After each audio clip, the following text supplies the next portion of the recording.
सदाशिवसमारम्भां शङ्कराचार्यमध्यमाम् अस्मदाचार्यपर्यन्तां वन्दे गुरुपरम्परां श्रुतिस्मृतिपुराणानाम् आलयं करुणालयं नमामि भगवत्पादशङ्करं लोकशङ्करं शङ्करं शङ्कराचार्यं केशवं बादरायणं सूत्रभाष्यकृतौ वन्दे भगवन्तौ पुनः पुनः ऋकारस्त्वन्धकारो वै ऋकारस्तन्निवर्तकः अन्धकारनिरोधित्वात् गुरुरित्यभिधीयते ईश्वरो गुरुरात्मेति मूर्तिभेदविभागिने व्योमवद्व्याप्तदेहाय दक्षिणामूर्तये नमः।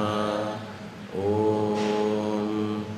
आप्यायन्तु ममाङ्गानि वाक्प्राणचक्षुश्रोत्रमतो बलमिन्द्रियाणि च सर्वाणि सर्वं ब्रह्मोपनिषदं माहं ब्रह्म निराकुर्यां मा ब्रह्म निराकरोत् अनिराकरणमस्त्वनिराकरणं मे अस्तु तदात्मनि निरतेयः धर्मास्ते मयि सन्तु ॐ शान्ति शान्ति शान्तिः।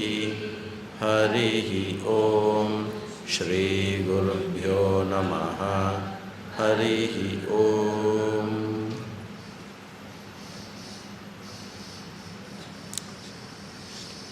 So in response to a Guru's question or Guru's proposition that if you say that you have known the Brahman, you have not known. And if you consider so, may you take up more detailed and in-depth studies. This is what Guru is telling you. Now, can the Shishya say that I have not known? Because if the Shishya's contention is I have not known, then the plan of action is very simple. Just continue the studies. Start from the scratch, study again. Okay, if that is not the case, and if Shishya has actually known this knowledge, and Guru says, if you say you have known, you have not known, can the Shishya say I have known? Not. But breaking the silence, not breaking the silence, without even giving a millisecond of gap to what Guru asked, the Shishya responds, Manye Viditam. I have known. I consider myself known. I consider myself known. Now, if, as per what Guru originally said, if you think you have known the Brahman, you have not known, and the Shishya, despite having heard that, says, I have known, then I think there needs to be some amount of deliberation and thought process that needs to go in understanding what each one of them means by the word knowing. So when the Guru says, after having heard to my Atma Jnana Lakshanam and Atma Jnana Prakaranam, if you say that you have known the Atma, what was the way in which Guru explained that Atma? Your eyes cannot see, but by which the eyes see. Your mind cannot think, but that by which the mind itself exists and thinks. Right? That your words cannot reach, but by which every word is spoken. That thing. Now, through words, through seeing, through hearing, or through any form of objectification, if you say you have known, then you have not known, because the very teaching that was given to you by me, not by me, I was just a conduit to this entire knowledge, but the teaching was given to you. How does it say? Iti shushruma purvesham enastat vyacha chakshire. The way in which my gurus or this parampara analyzed the whole thing, in the much the same way I have given you, that this is not the knowledge of an object, but this is the knowledge of the subject to which the entire world is an object. Therefore, my dear student, if you say that you have known the Brahman, like you say, I have known the cow in the cowshed, like I have known the stars and moons in the sky, like I have known the raga of the song being sung.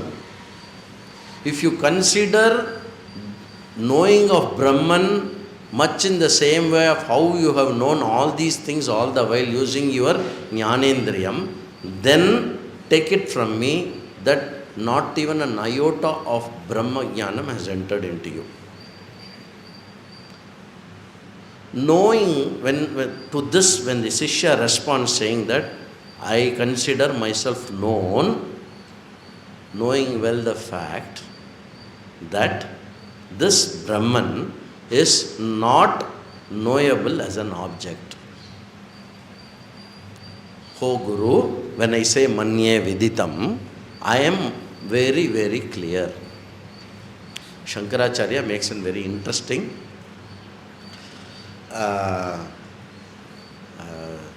remark about the student. Shankaracharya likes all the Sishyas very much. He makes a very interesting remark in his Bhashyam. He says, Simhavata,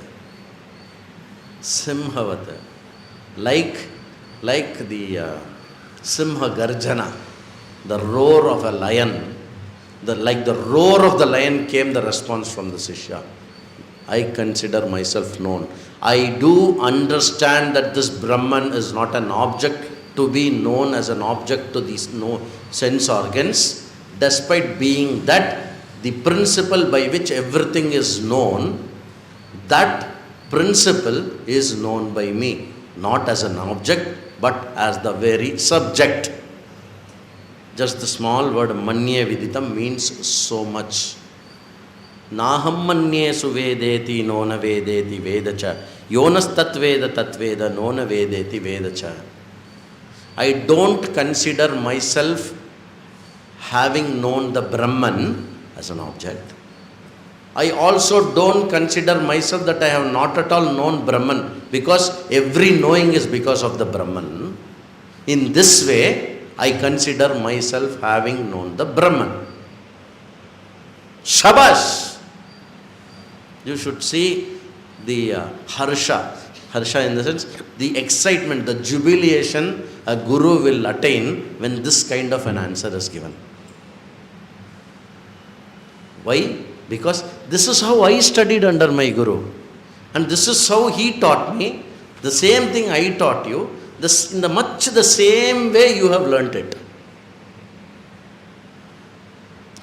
Further, the Upanishad talks about another important thing. Therefore, this Brahma Jnanam is not a hunt behind any experience. The biggest rat race in the spiritual world is looking for a different plane of experience. Right? My in-laws should treat me with lot of respect and love, because I have studied lot of Upanishads now. I have become a jnani. No. They will see you much in the same way as they saw you even before you became a jnani.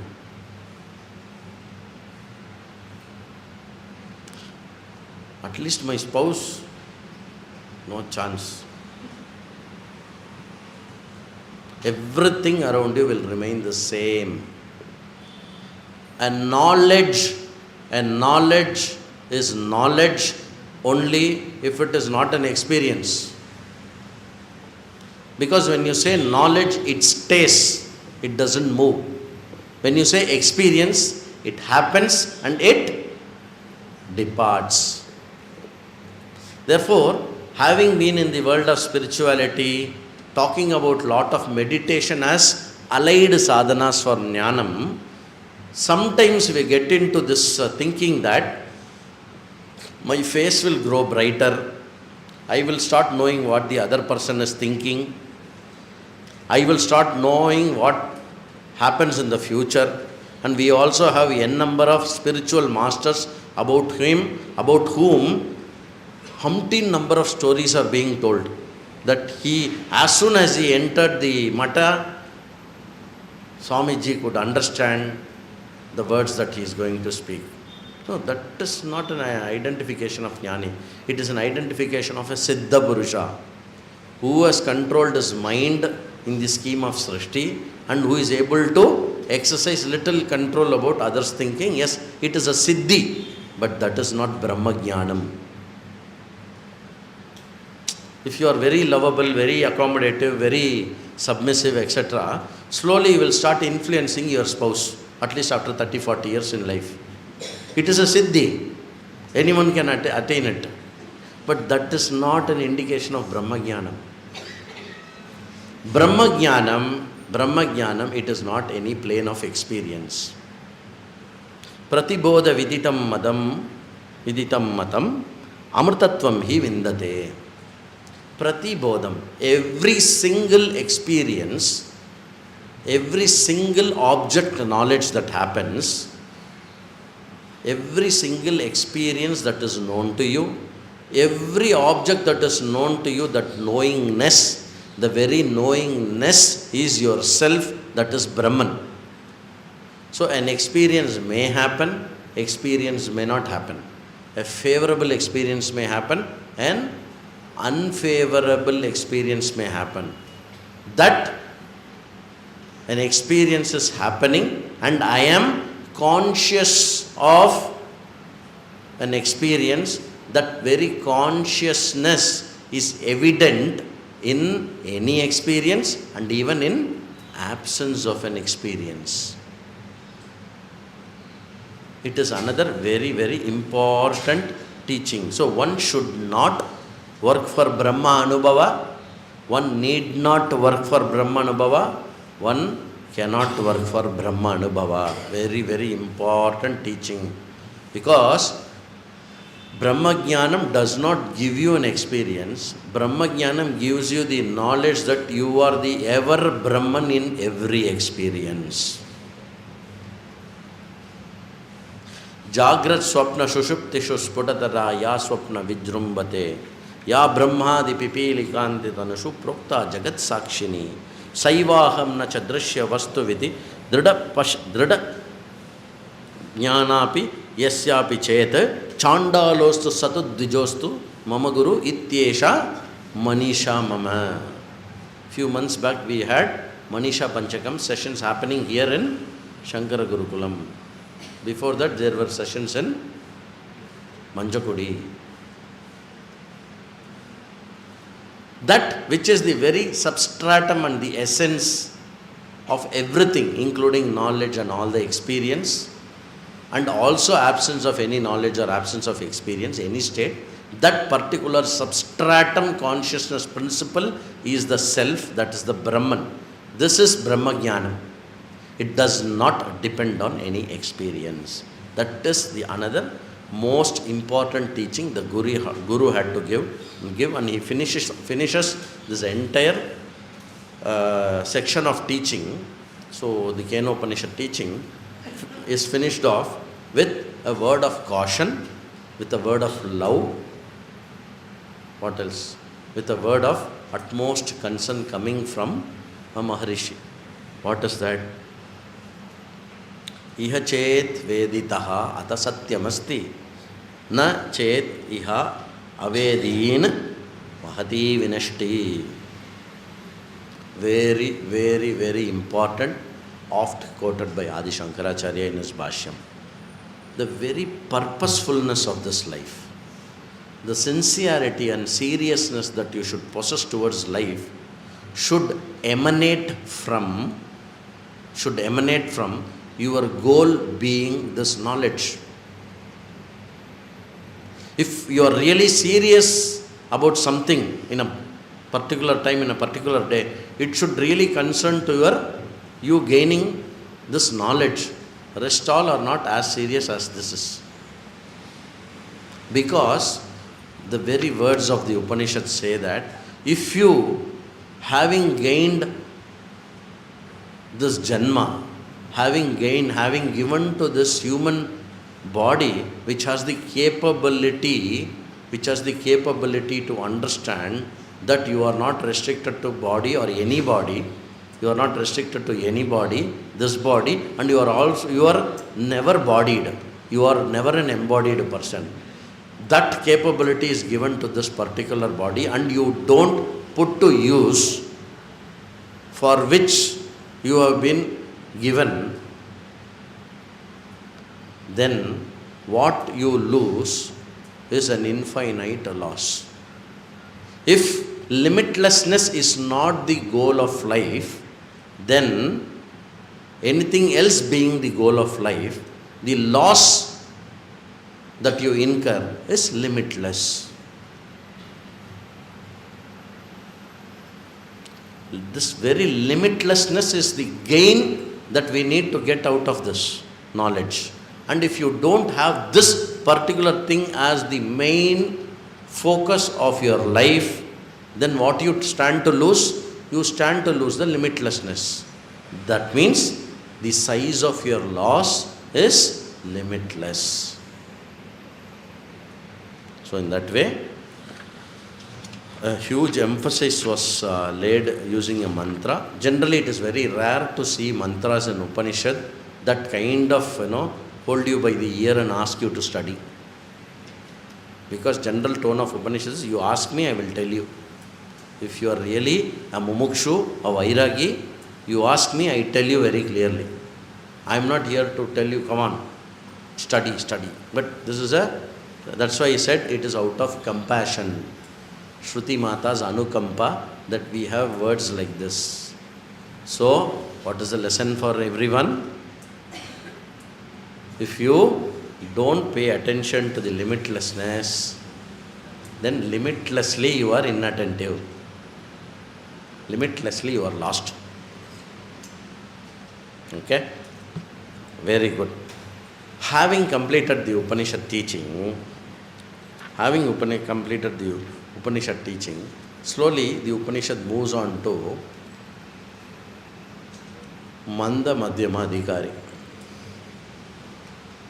Because the teaching that was given here does not talk about Panchakosha Vilakshana, does not talk about Tatastha Lakshana and then moving to Swarupa Lakshana, then taking you step by step by Atma and Atma Viveka and then Satya Mithya Viveka.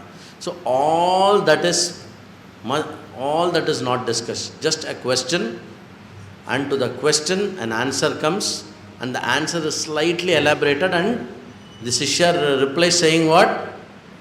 Manye Viditam. Now, if a particular Shishya is not able to grasp this quickly, this teaching that has been given, then naturally it points at his adhikaritva, adhikari levels not being so. Now, Upanishad, again, because of its anukampa, because of its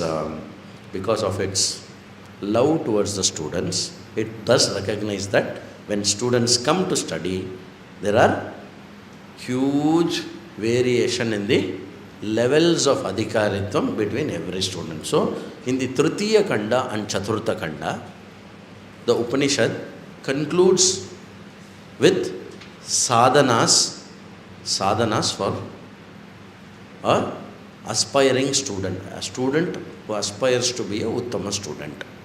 It starts with a beautiful story. It's a very, very, very important story.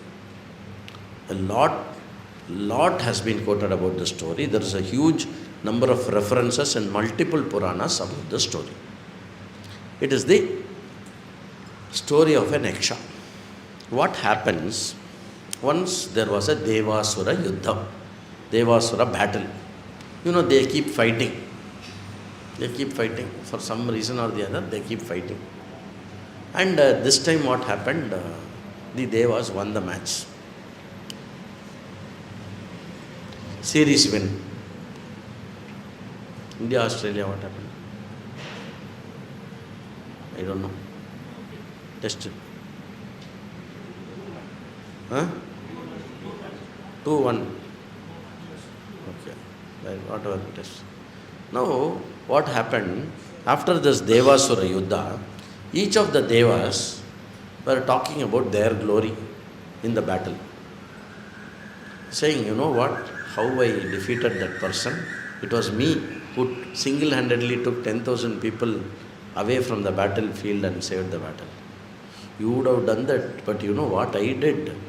So everyone was claiming the credit of the victory to be his. Okay. Ishvara, who actually bestowed this victory to all these devas, Ishvara, who is the very reason, who is the karma paladata, etc., who bestowed this victory to all these devas, wanted to remind them of their position. Remind them where they actually belong. So, Ishvara took a yaksha form, a bright light. So, when these people were rejoicing in the party, there was a bright light. Being Indra, being Agni, being Varuna, being Vayu, they are almost all pervading, physically all pervading, right? Physically all pervading. There is no nook or corner of this universe that they don't know. Now, if there is some bright light which is never introduced to them and never seen by them, naturally they are taken to a shock. What is this? And it is so attractive. It is not something that can be ignored.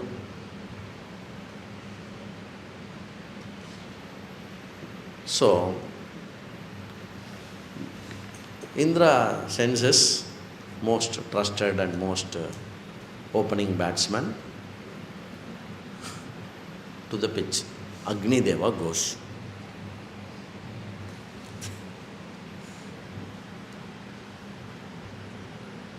Te Agnim Abruvan Jatavedaha.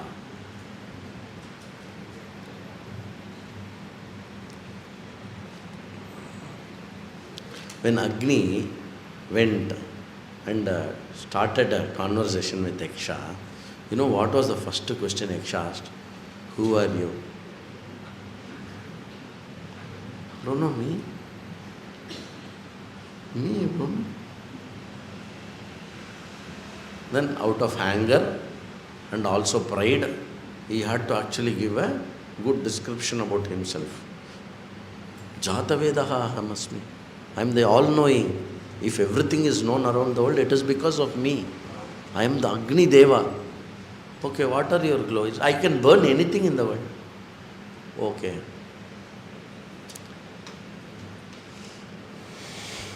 Then what this Yaksha does, he puts a small trina, small piece of grass. He says, okay, you burn this. Agni takes it very lightly. Nothing happens. Puts more pressure. Doesn't happen. Agni brings all his power together. Total. Nothing moves. That blade of grass did not even move a bit. Having been humiliated badly, with heads put totally down, Agni walks back to the pavilion.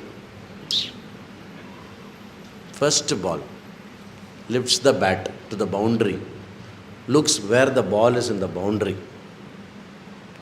The ball is in the keeper's hand, and the ball has already passed through the middle stump.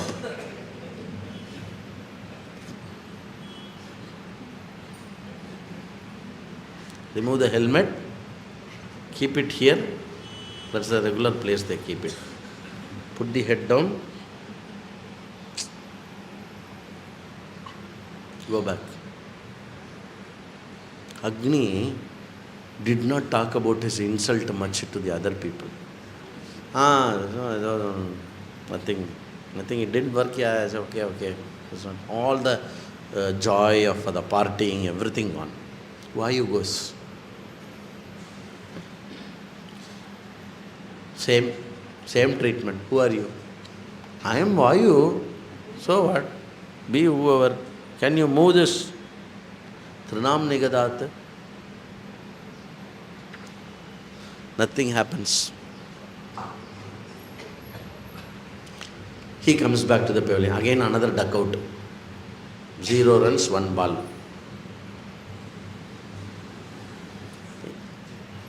Then after Agni and Vayu, if they cannot achieve something in the world, Indra gets really concerned about the situation. Indra goes to the Yaksha. When Indra goes,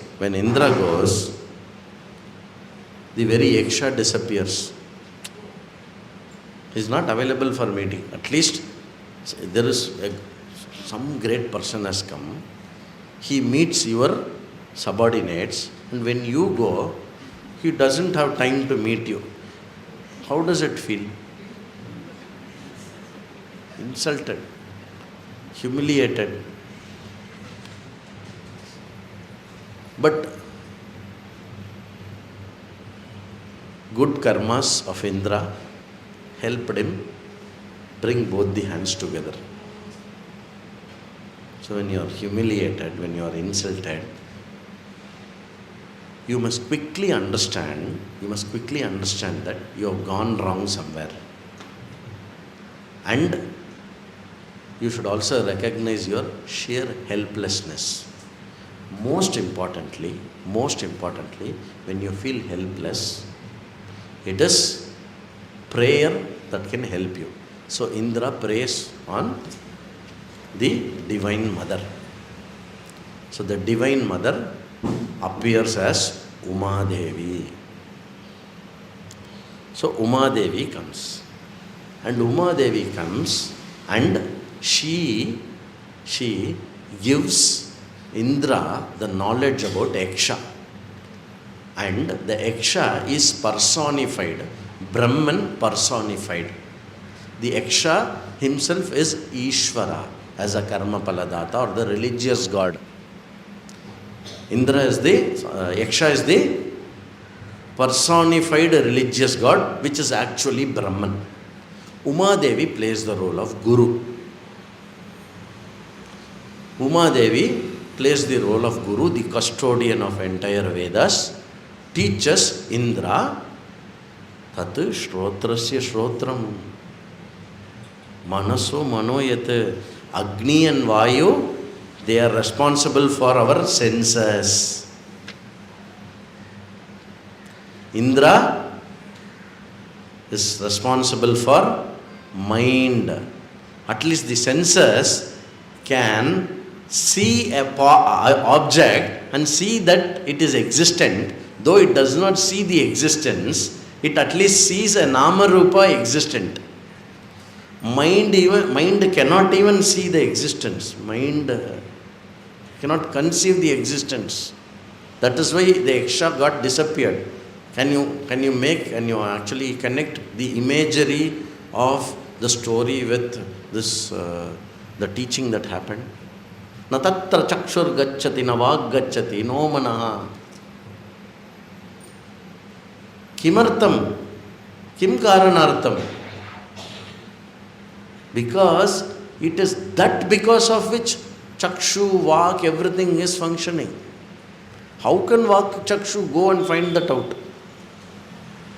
If you think you know, you don't know. Therefore, in this whole story, through this whole story, then the story goes like Indra comes back, then Indra enlightens his minister, and all the Brahma Vidya Parampara continues, etc. One of the ministers of Indra is whom? Vayu, Agni. One other important minister in Indra's court, who is that? Varuna. Yamadharmaraja, Mrityu. Mrityu learned from Indra. Indra learned from Uma Devi. Correct? Uma Devi learned from whom? Sadashiva Samarambham. Uma Devi will not say Shankaracharya Madhyamam. Okay? Sadashiva Samarambham, Uma Devi Madhyamam, Asmad Acharya Indra Paryantam, Vande Guru Parampara. I think this sloga Yamadharmaraja would have recited. Yamadharmaraja taught to whom? Nachiketa. Somewhere, something here and there, the entire parampara branches out. Okay. Now, some of the important takeaways as a student of Vedanta to enhance my qualification to become a capable recipient of this Brahma Jnanam, Brahma Vidya. What is that? I need to have some important aspects from the story. Number one, Brahma Astitvam, that there is Brahman should be your very clear knowledge. Please, being in this part of the country, don't get into the thinking of whether God is or is not. You should, it is very, very simple, logical, and a subject matter of knowledge that God is. Because something which you have a doubt whether it is or it is not, how can you understand how it is? Brahma astiva nastiva yadi shanka asti Brahma swarupa jnanam katam udayati. Not at all possible. இருக்கா இல்லையா அப்படிங்கிற சந்தேகம் இருக்கும் பொழுது இருக்கிறதுனுடைய ஸ்வரூபம் இப்படிப்பட்டதுன்னு சொன்னால் அந்த அறிவு எப்படி புலப்படும்? அதனால பிரம்மன் இருக்கிறது, அங்கே ஏதோ இருக்கப்பா, இது ஏதோ லைட்டாக இருக்குது, எக்ஷனாக இருக்குது, அது பிரம்மன்னு தெரியாமல் இருக்கலாம். You may not know that Eksha Purusha is Brahma, that it is Eksha Purusha, but there is Brahma Astitvam is very, very important. Anybody around you who talks about there is no God, it is better if he listens, help him. If he does not listen, help yourself in moving out of that place. Second thing, whatever pride that we gain in our life through small achievements, really very small achievements, getting out a very good sambar in the morning, you have that pride for 10 days. அன்றைக்கி நான் வச்ச சாம்பார் எப்படி இருந்தது, மறந்துட்டியா, அதெல்லாம் மறந்துட்டு பேசுறியா, pride. As though you are the 100% architect of that sambar. No, you just put everything together and kept it. It came, that's all. The right attitude என்ன, சாம்பார் நன்னா வந்தது, நான் நன்னா வச்சேன், it's not the right attitude. Sambar நன்னா வந்தது, அவ்வளோதான். We will have this attitude in failure. What can I do? It happened like that. Have that attitude when you succeed also. Third one, I just spelt it. Agni, Vayu, etc. These are all the indicators of the senses. Indra, the mind, they all can never ever objectify Brahman. Indriya, Mana, Agocharatvam. Brahmanaha Durvigneyatvam. That is, knowing Brahman is difficult. Brahma Astitvam, Abhimana Mityatva Pradarshanam, Brahma Durvigneyatva Pradarshanam. All these are the lessons we are taking from the story. The last, another allied lesson is that arrogance is a big obstacle. How to tackle arrogance? Humility and devotion.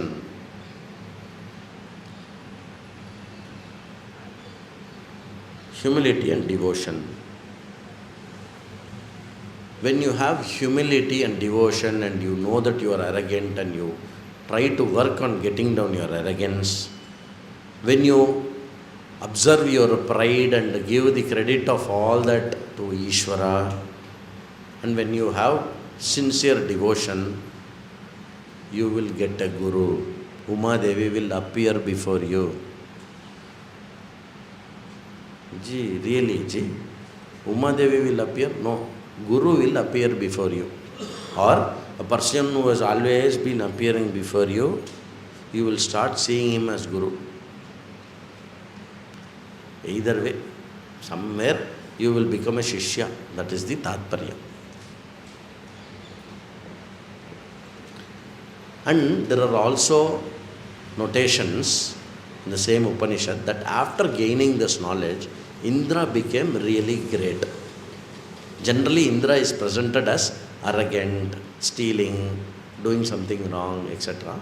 Then there is this mention in the Purana and also in this particular Upanishad that after having gained this knowledge, Indra became great. Brahma Vidya Mahima. So from this story, what is the other thing? When you are endowed with Brahma Vidya, you don't have to work for it. You will naturally have that Mahima in you. Then the Upanishad in style moves to 4th chapter, 4th Khanda. In the 4th Khanda, the Upanishad gives some preparatory upasanas to be carried out. What are the upasanas? Give me a minute.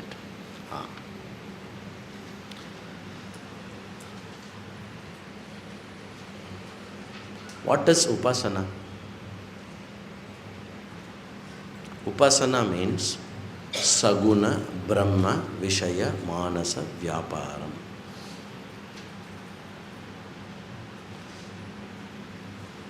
Vijatiya Vritti Anantarita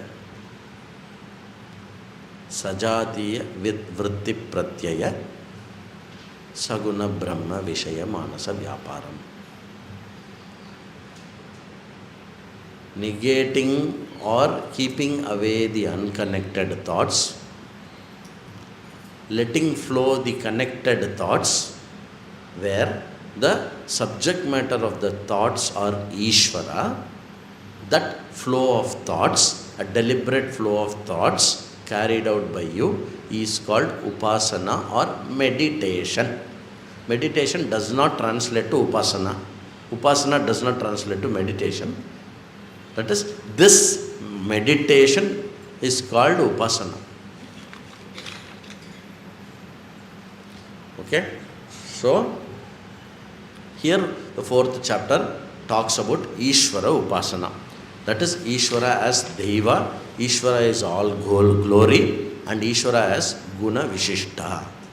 Guna Vishishta is where I seek some gunas to be deficit, I meditate on the Lord as the all glory. Tadvana upasanam. That is, he has all the glories, which we are also introduced elsewhere, where 10th chapter of Gita, Vibhuti Yoga, not Vibhuti Yoga. It is Vibhuti, Ishvara Vibhuti. Whatever is a glory is that of Ishvara. That is Vibhuti Yoga. How do I practice it? Wherever, whatever you consider as glorious, that particular glory, is Ishvara. So start your life. So whatever is glorious for me may not be glorious for you. Correct? Right? Do you agree? If I make a dosa which is perfectly round and it just comes out of the tawa like I thought, I will have a lot of glory attached to it. Wow, what a glory. For you it will be a left hand's job. Right? Yeah. So wherever, whatever you consider as a glory, take that to be Ishvara's glory. And meditate on Ishvara. It is because of upasana and prayer and all that Devendra got Umadevi, Sakshat Umadevi as his Guru. Right? So with that, the Upanishad also finishes off with some additional values to be followed. That is, you can put all that into one category called Karma Yoga. Tapaha. Tapaha. What is tapas? Have some willful self-restraint. willful self-restraint, deliberate, willful self-restraint, or deliberate, willful taking up of some anything that challenges your comfort zone. That is tapas. Damaha is sense control. I was telling in another lecture, eat 2 bhajis, don't extend to 10-12 bhajis. If you normally eat 10 bhajis in a go, eat 2 or 3 and stop. That is damaha. Karma, swadharma anushtanam. Whatever is given to you by dharma as your duty, never skip that. Never skip that. That is the very basic form of your worship to the Lord. Swadharma anushtanam.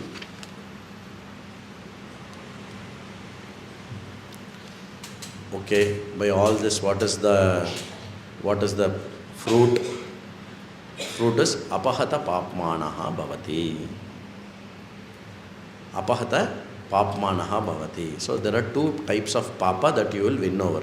One is a papa which is karma palam. You do something inappropriate or adharmic in the past, that accumulates as papam. I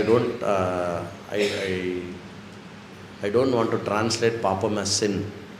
Okay, sin more points at the action. Papam is an invisible, unfavorable thing. Okay, papam. That you know how to do it. You do pariharam or prayaschittam or whatever it is. But mainly when we, in the Upanishads context, when we talk about papam, we talk about atyanta moola papam, which is avidya. So avidya will be lost. So if avidya is lost, what will happen? Being in the body, your embodiment, yourself as being an embodied will appear untrue to you. In other words, the erstwhile embodiment which caused all the problems because of the limitation, that being falsified by the knowledge, while being in the embodied experience, you will have the limitlessness in the form of sukha anubhava, shanti anubhava, tripti anubhava in your mind, which is jivan mukti palan. And if you are too curious as to, after gaining knowledge, what will happen when your body falls, you don't come back. Because you for you do not exist. You for you is a different identity. All the identity that you erstwhile had has been already shed. Right? You identify yourself with what after knowledge? The very substratum of this entire universe. Therefore, if you are everything, you will not want to become or go or take another womb. Right? That's called Videha Mukti. So Jivan Mukti, Videha Mukti, Phalan. So let us read the first 2 mantras, the question and answer, and Shanti mantra, and complete this Upanishad. Keneshitam pratati preshitam manaha Kena prana pratamah praiti yuktaha Keneshitam vachamimam vadanti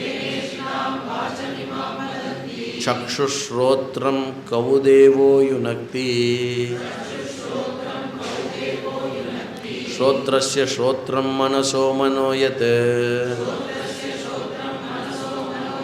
Vachoha vachagum savupranasya pranaha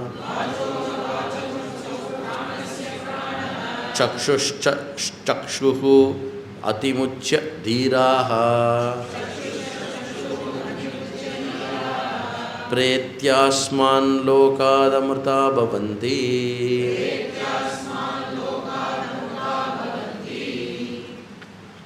Na tatra chakshur gacchati na vag gacchati no manaha न विद्मो न विजानीमः यतैतदनुशिष्यात् अन्यदेव तत्विदितात् अथो अविदितात् दधी इति शुश्रुम पूर्वेषां ये नस्तत् व्याचचक्षिरे ओम आप्यायन्तु ममाङ्गानि वाक्प्राणचक्षुश्रोत्रमतो बलमिन्द्रियाणि च सर्वाणि सर्वं ब्रह्मोपनिषदं माहं ब्रह्म निराकुर्यां मा ब्रह्म निराकरोत् अनिराकरणमस्तु अनिराकरणं मे अस्तु तदात्मनि निरतेयः उपनिषत्सु धर्मास्ते मयि सन्तु पूर्णमदः पूर्णमिदं पूर्णात् पूर्णमुदच्यते पूर्णस्य पूर्णमादाय पूर्णमेवावशिष्यते ओम शांति शांति शांति हरिः ओम श्री गुरुभ्यो नमः हरिः ओम